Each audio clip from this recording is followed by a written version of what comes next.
Salut, bienvenue à tous dans un nouveau rendez-vous d'actualité.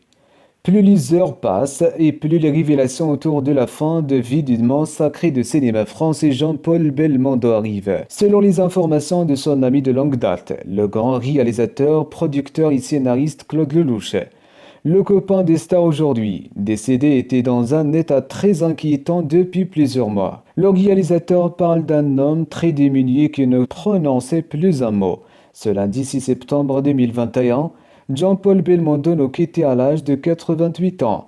Véritablement sacré du cinéma français, il laisse derrière lui une foule absolument effondrée. Parmi les premières à évoquer la mémoire Bibel, Claude Lelouch a accepté de répondre aux questions des journalistes de Nice Matin ce 8 septembre.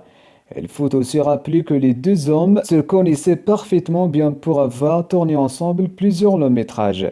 Certains de ces films sont d'ailleurs considérés par beaucoup comme cultes, ou même comme de véritables chefs-d'œuvre. Parmi ceux-ci, il y a notamment Itinéraire d'un enfant gâté dans lequel Jean-Paul Belmondo livre une prestation mémorable. L'histoire d'un homme qui décide de tout abandonner et de se faire passer pour mort. Mais malheureusement, il s'agit ici de fiction, car dans la réalité, le comédien est bel et bien décédé. Face à la presse, Claude Lelouch se souvient. Le réalisateur explique de tout d'abord qu'il aurait beaucoup aimé retravailler avec Jean-Paul Belmondo ces dernières années.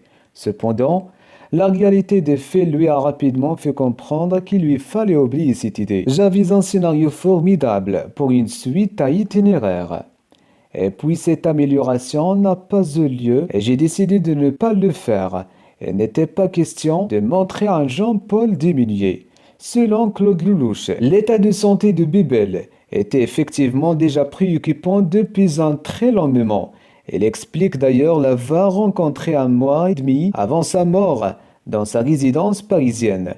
Un souvenir qui visiblement reste gravé dans sa mémoire.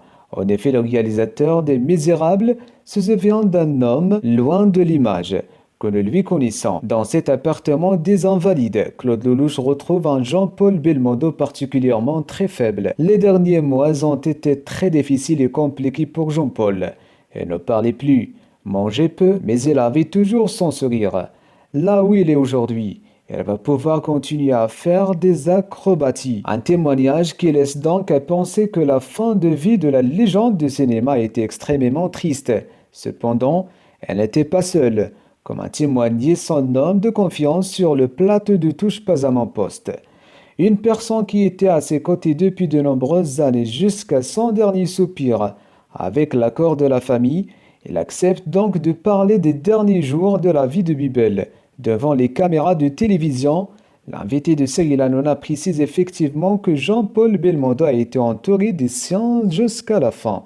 Bien évidemment, ses trois enfants étaient naturellement présents, tout comme son frère et sa sœur, et un cercle d'amis très proches.